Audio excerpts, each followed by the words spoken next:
time to see how we can do here.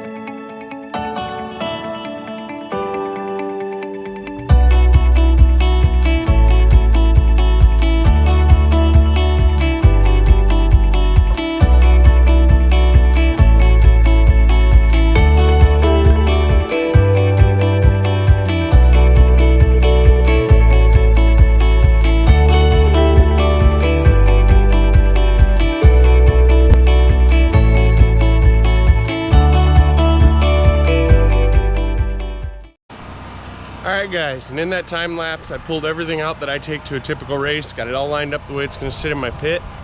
Downside with the bike, the pit's like 40 foot long, but it's not a huge deal. We're going to go ahead and royally piss off the neighbors. We're going to do the pre-race checks on the bike. The generator's running, so you're going to have to live with me on that.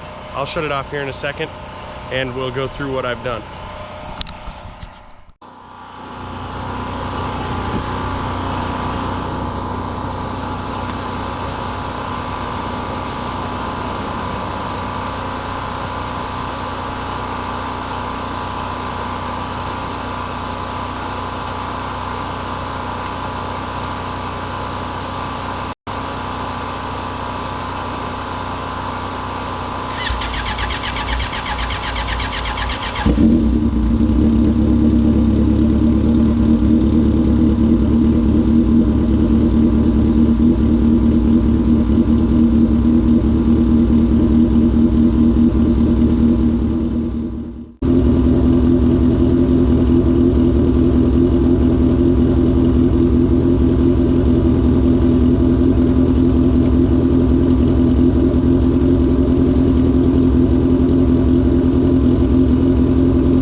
Alright guys, so what we just did, we ran through basic pre-race checks, okay? I looked at the oil level up on the center stand because it's level.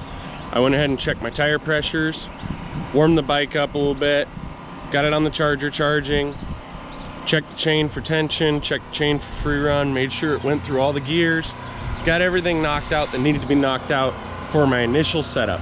Now, prior to each run, I'm gonna go ahead and check the fuel level, recheck the oil level and tire pressures, and we should be ready to run. I'm gonna go ahead and I know it's low on fuel right now, so I'm gonna set up a measuring stick. At the current fuel level, I will know it's low. I want it at least an inch or two above that. What it is, I talked to my tuner and it's not out, but it's low enough, and I have enough of a fuel flow that it's creating a cyclone in the tank and sucking air. It's aerating the fuel. So we're gonna go ahead and put it an inch or two higher, even more maybe. Probably just put 2 gallons in it, see where that's at, and keep that at my running level. Yeah, 255 liters per hour is apparently pretty fast for an almost empty tank. It doesn't have a sock on it, it doesn't have anything to wick, it's just a hole. And that may be a problem in itself. I may have to figure out a way to put a sock in there. But the way this tank's designed, it doesn't really have that option. So we're gonna go ahead and get that knocked out. Hopefully this dog next door doesn't come back over again. I had to go get my pistol. A very not friendly dog just ran into my yard during the last clip, so that clip got ruined. But in any case, let's get her done.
That's data.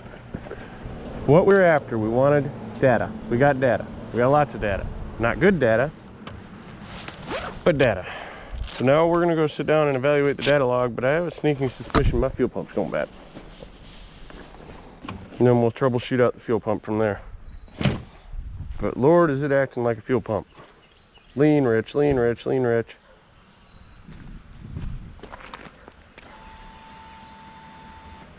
I don't know what my fuel pressure is. We're gonna stick you in there and see if we can't catch what the fuel pressure is.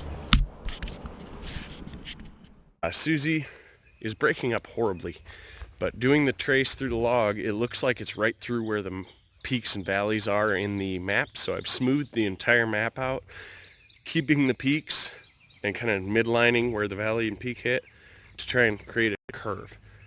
It was perfect on the dyno, but the dyno isn't real world. Shit happens. So we're gonna go ahead and change plugs, upload that new map, and see what happens. See if it decides to run better. It's got better when I turned off the overrun fuel cut. So I think that was a huge part of the issue. That was causing it to lean out every time I got off the throttle. So we'll go ahead and do that, see what she does. Right now I'm trying to minimize riding because I'm gonna piss off the neighbor. Well guys, it's been a productive day. Before I piss anyone off too much, I'm stopping, but we got the pit torn down. Susie's running pretty good. I learned that the radial is still not enough on the street, a lot better, but not enough. The wheel hop is hellacious. But got a little frustrated when I started diagnosing that issue. Thought it was fuel, it's not fuel. Thought it might be a connection, wasn't a connection. Maybe it's the micro, nope. Started thinking about it, ran the log against it, and as I stated earlier in my little update, the stumbles were in the peaks and valleys of the map. After I smoothed the map, went out and ran it, billion times better. It was just transitional stumbles because of such a violent gradient. It's still got stumbles down low and in drivability. The drivability is terrible on this thing. It's always going to be terrible on it. It's an Alpha N and it's got violent frickin' throttle. Everything about it's violent. So, but once I get on launch control, everything from launch control up is smooth as butter, and that's what I care about. That's what I need for the track. So yeah, we got it launching pretty dang good. You'll see in this little clip I'm going to show at the end, the radial's not near enough. We got about a 250, almost 300 foot long black mark. It turns out these radials leave really black marks, and we were down at 12 psi tire pressure, so can't really go a whole lot less than that. I already had wheel hop going, so we'll go to the track. We'll see what she does. If she doesn't hook at the track, I can always change gears. I'm probably gonna have to change gears anyway. I'm on my shortest of short gears I've ever run in my life, so yep. Thanks for watching, guys. I don't know how well you guys can see that, but that's all the way down to the next mailbox down there. That's what happens when I try and launch ZZ even with a radial on. That's on a Michelin Power RS, the softest Michelin tire they make other than the Michelin Power 1, which they don't sell anymore. Next time, go to a hookup, see what that does.